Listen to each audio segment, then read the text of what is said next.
बच्चों, विज्ञान के सेशन में आप लोग का स्वागत है। आज से हम लोग एक नया चैप्टर स्टार्ट कर रहे हैं जिसका टाइटल है जीवों में विविधता। हम लोग देखते हैं कि हमारे चारों तरफ विभिन्न प्रकार के जीव प्रेजेंट हैं और हम लोगों ने इससे पहले सूक्ष्मजीवी के बारे में पढ़ा है जिनको हम अपनी आंखों से नहीं देख सकते हैं, और उसके साथ साथ हमने विशालकाय, अगर हम अपने चारों तरफ देखते हैं तो हमें विशालकाय जीव जंतु भी देखने को मिलते हैं। और ये खाली जंतुओं में नहीं है, हमने जब पढ़ रहे थे तो माइक्रो ऑर्गेनिल्स का जैसे हमने पढ़ा था कि ऑर्गेनिल्स ऐसे छोटे होते हैं, तो प्लांट्स भी हमने देखे थे कि वो भी छोटे होते हैं, सूक्ष्म होते हैं, जिनको हम अपने नेकेड आइज से नहीं देख सकते हैं। हमने एल्गी के बारे में पढ़ा था। तो इस टाइप से हम देख रहे हैं कि जीवों में हमें एक विविधता देखने को मिल रही है कि कहीं सूक्ष्म जीवी हमारे सामने हैं और कहीं कहीं अगर हम देखें उनसे बड़े और उनसे बड़े और उनसे बड़े जीव भी हमारे, अगर हमने उनको आंखों से नहीं देखा तो उनकी पिक्चर्स देखी है और हमें मालूम है कि वो इस धरती पर प्रेजेंट हैं। तो अब ये जीवों में विविधता, हम इनको ये इनका जो विविधता है, जो डिफरेंस है, उसको पढ़ने, उसके बारे में जानने की आवश्यकता क्या है। सबसे पहले यही बात आ रही है, तभी तो आपका चैप्टर बना है या नहीं है। तो अब ये कि हम किस प्रकार ये विविधता को एक करते हैं जीवों में, और विविधता करने का कारण क्या है, क्यों ऐसा करते हैं, क्या हमें एक आसानी होती है, ये सब हम इस चैप्टर की हेल्प से समझेंगे। तो टाइम है बुक खोलने का। आप लोग की बुक तैयार है? Very good. और जैसा आप जानते हैं, अगर आपने अपना ये सेशन स्टार्ट कर दिया और बुक नहीं ली तो आप मेरा ये वीडियो पॉज करिए, बुक लीजिए, पेंसिल लीजिए और फिर हमारा ये सेशन आप फिर से रीस्टार्ट कर सकते हैं। तो चलिए हम अपनी बुक खोलते हैं। सो बच्चों, are you ready with your books? चलिए, वेरी गुड। तो आज हमारा एक नया चैप्टर है जीवों में विविधता, या हम उसको इंग्लिश में बोल सकते हैं डाइवर्सिटी इन लिविंग ऑर्गेनिज्म। अब यहाँ जैसे देखिए, अभी ये आपका, जैसे आपने मेरे स्लाइड जो मैंने दिखाई थी, ये परिचय है, एक इंट्रोडक्शन है। तो क्या आपने कभी सोचा है कि चारों कितने प्रकार के जीव समूह पाए जाते हैं? तो यहाँ पे देखिए, सीधे आपकी बुक में कहती है कितने प्रकार के जीव समूह। अभी मैंने जब स्टार्टिंग में आपको ये बताया था, जब मैंने आपको स्टार्टिंग में बताया था कि हमारे विभिन्न प्रकार के जीव हैं, लेकिन यहाँ आपसे सीधे पूछा जा रहा है विभिन्न जीव समूह कि कौन से, एक हम कहते हैं माइक्रो ऑर्गेनिज्म हैं, सूक्ष्म जीव हैं, कौन से बड़े जीव हैं। तो हम अगर हम ये कहें कि हमें मालूम है कि कितने प्रकार के जीव समूह प्रेजेंट हैं, तो ये अभी हमारे लिए जरूर गलत होगा, क्योंकि ये बहुत वाइड है, हमारा टॉपिक है और अभी तो हमने उसके बारे में पढ़ना शुरू ही करा है। तो आगे हम देखते हैं कि जितने भी हमारे जीव हैं, जितने भी जीवधारी हैं, वो एक दूसरे से किसी ना किसी रूप में भिन्न है। तो यहाँ पे मैं एक बात ये कहूंगी कि अगर कहीं भिन्नता है तो कहीं हमें समानता भी देखने को मिलती है, लेकिन अभी हम भिन्नता की ही बात कर रहे हैं। तो हम ये, और भिन्नता हम उनके आकार पे उनकी भिन्नता कर सकते हैं, और बताएं और किस आधार पे कर सकते हैं? रंग के आधार पर। और तो आप एक लिस्ट बना सकते हैं कि हम किस किस आधार पे, कि किस प्रकार का वो भोजन लेते हैं, या वो कहाँ रहते हैं, जल में रहते हैं, थल पे रहते हैं, हवा में रहते हैं, या उनका और भी के उनके शरीर में बाल हैं या नहीं है। तो बहुत हमारे फैक्टर्स हैं जिनकी हेल्प से हम जीवों को उनके समूह में बांट सकते हैं। तो यहाँ पे अगर हम जीवों की बात ही नहीं करें, अगर हम ये देखें कि अगर आप दो फ्रेंड्स हैं, आप एक क्लास में बैठे पढ़ रहे हैं, आपका एक परिवार है, सब कुछ है, आप क्या, हम मनुष्य कहलाते हैं, है ना। तो मनुष्य में हम फिर मेल और फीमेल उसमें डिफ्रेंशिएट कर लेते हैं। लेकिन अगर चलिए मेल और फीमेल में कर दिया, आगे क्या है, क्या सारे जो एक मेल्स हैं या जितने फीमेल्स हैं, क्या सब समान है? नहीं, है ना। हमें उनका एक फेस देखकर ही पता चल जाता है कौन क्या है, हमने उनको नाम दिया है तो। और जैसे आप अपने घर पे भी कहते होंगे ये मेरी माता है, ये मेरे पिता हैं, लेकिन आपकी माता के भी बहनें होंगी, आपकी मौसियां होंगी, या आपका पिता के आपके ताऊ चाचा होंगे। तो क्या आपके वो एक से समान दिखाई देते हैं? नहीं। तो यहाँ पे देखिए, अभी मैंने आपको एक फैमिली का उदाहरण दिया है, आपकी बुक में उन्होंने कहा है कि अगर आप अपने मित्र से ही एक करें, सेम एज ग्रुप है, आप सेम क्लास में पढ़ते हैं क्या, लेकिन क्या आपकी लंबाई बराबर है? अगर हम नैन नक्श की बात करें, आंखें का आकार, नाक का आकार, क्या वो समान है? आपका उत्तर आएगा नहीं। चलिए, क्या रंग समान है? नहीं। लेकिन आप क्या कहेंगे, हम मनुष्य हैं, हमारी दो आंखें हैं, एक नाक है, अगर हम अपने जितने ऑर्गन्स की बात करें वो सब समान है, लेकिन देखने से एक डिफरेंस हमें देखने को मिलता है। तो ऐसे अगर हम देखें, आपका अगर हम डिफरेंस को काउंट करें तो हमें एक नहीं बहुत सारी लिस्ट मिलेंगी, जिनके आधार पे हम आपके और आपके मित्र के बीच में, आपके और आपके परिवार के बीच में, या आपके और जो रिश्तेदार है उनके बीच में, हम काफी चीजों पर आपको एक डिफरेंट उसमें रख सकते हैं। तो यहाँ पे हम देख रहे हैं कि हम जबकि एक मनुष्य हैं, लेकिन हमें एक अलग अलग व्यक्ति में किसी ना किसी आधार पे हमें एक असमानता देखने को मिलती है। अब आगे आपके बुक में एग्जाम्पल दे रहे हैं कि अगर आप अपने मित्र की तुलना एक बंदर से करें, तब तो हमें कहीं नहीं, थोड़ी तो समानता मिलेगी। हम अगर ये कहेंगे बिल्कुल नहीं, तो आंखें है ना, तो और वो चार उस पर चलते हैं, लेकिन उनकी आंखें भी हैं, और हम देखते हैं कि वो भी भोजन लेते हैं, वो भी अपने जैसे प्राणियों को उत्पन्न करते हैं, रिप्रोडक्शन का प्रोसेस चलता है। तो अगर हम वैसे देखें तो हमें समानता देखने को मिल रही है, लेकिन अगर एक बंदर है और आपका मित्र है, तो आप एकदम क्या बोलेंगे, ये मेरा मित्र है और ये एक बंदर है। तो यहाँ पे हम देखते हैं कि हमें कुछ समानताएं देखने को मिल रही है, लेकिन असमानताएं हमें काफी एक अधिक देखने को मिलती हैं। लेकिन अगर जब आप अपनी तुलना गाय और बंदर दोनों से करते हैं, तब हम देखते हैं कि गाय की तुलना में बंदर और हम में अधिक समानताएं है या नहीं है। तो हमें उसमें एक, क्योंकि हम ये जानते हैं, आपने पढ़ा भी होगा कि हमारे एंसेस्टर्स बंदर रहे हैं, तो वो date is not the correct thing कि हमारा एक जैसे इवोल्यूशन हुआ है वो एक चीज है।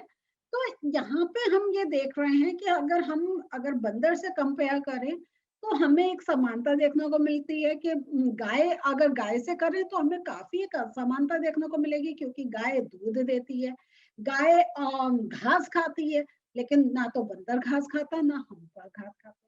तो कहीं भी मेन मेरा यहाँ पर और आपका मेरा क्या है, आपकी चैप्टर का है कि हमें कहीं कहीं किसी एक अगर हम दो प्राणियों की, दो जीवों को कंपेयर करें, तो कुछ हमें समानता देखने को मिलती है, कुछ असमानता देखने को मिलती है।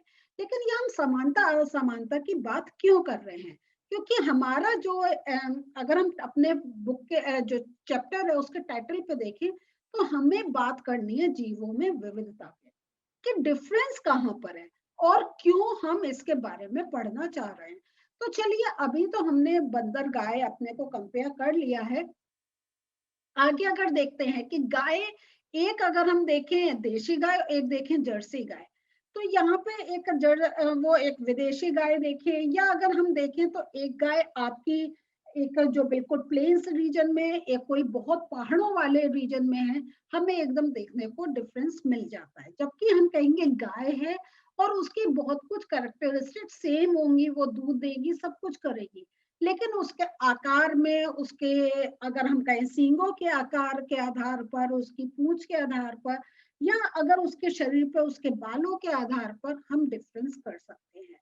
तो यहाँ पे अगर हम देखें तो हम देखकर पहचान सकते हैं कि ये गाय कहाँ की है। अगर हमें नॉलेज है, नहीं नॉलेज है तो नहीं, लेकिन हम डिफरेंस बता सकते हैं कि ये गाय कहीं बाहर से आई है, ये गाय यहाँ की नहीं है।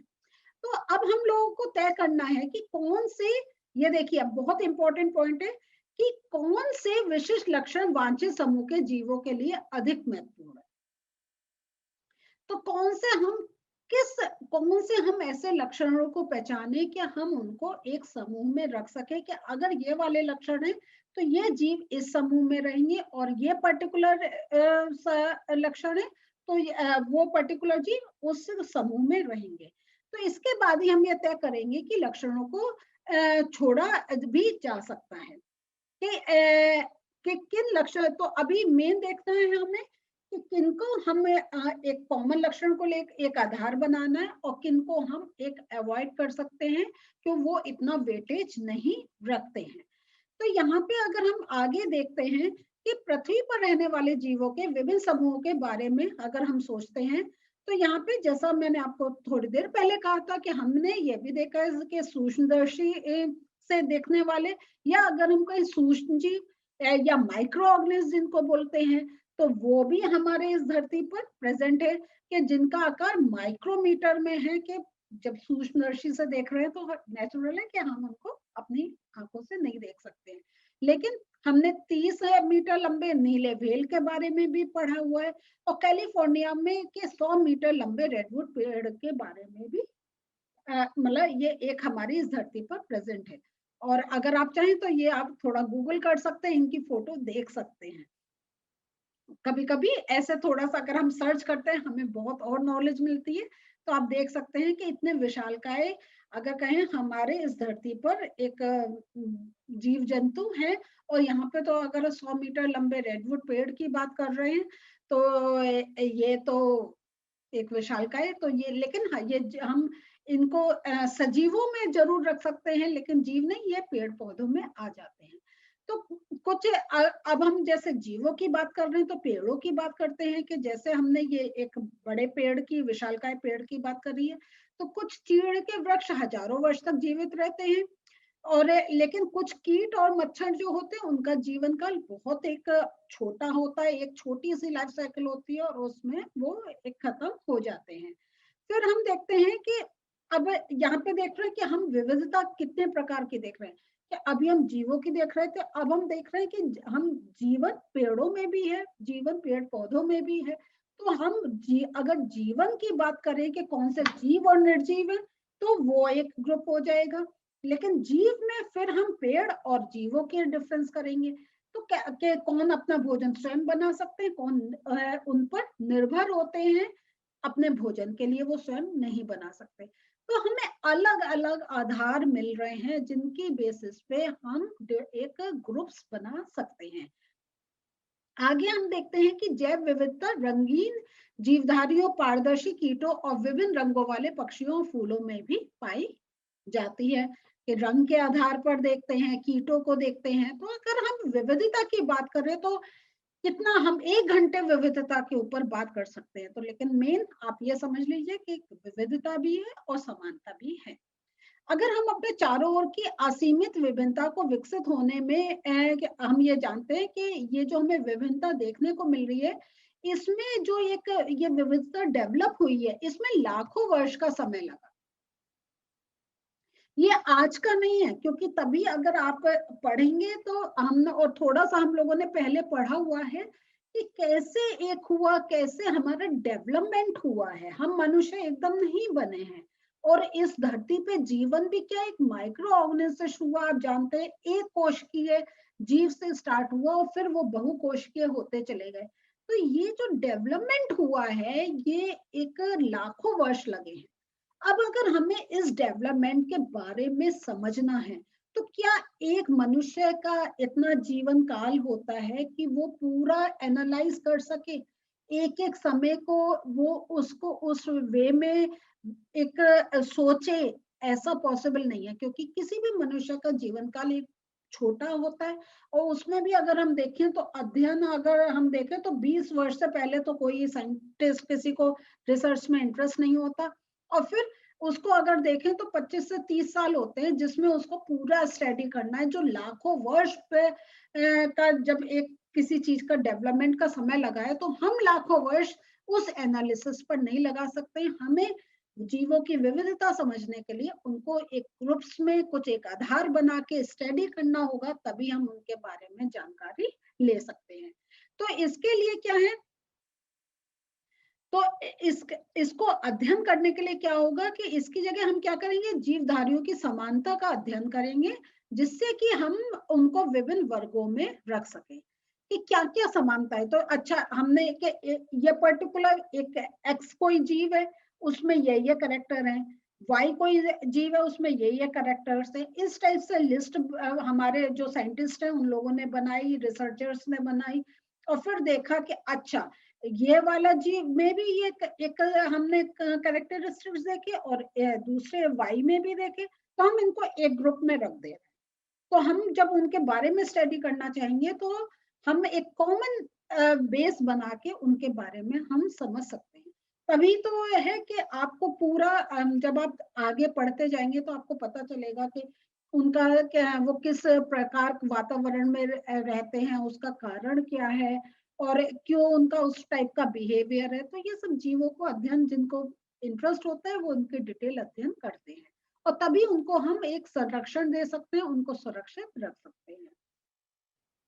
अब जीवन के इन विभिन्न रूपों की विभिन्नता का अध्ययन करने के अनुरूप समूह बनाने के क्रम में हमें यह सुनिश्चित करना होगा कि वे कौन से विशिष्ट लक्षण हैं जो जीवधारियों में अधिक मौलिक अंतर पैदा करते हैं।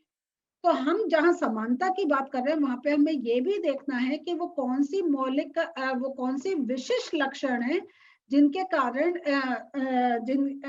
हम उनको एक डिफरेंट कैटेगरी में रख सकते हैं। तो इस पर जीवधारियों के मुख्य विस्तृत समूहों का निर्धारण निर्भर करेगा। इन समूहों में से छोटे समूहों का निर्णय अपेक्षाकृत कम महत्वपूर्ण लक्षणों के आधार पर किया जाएगा।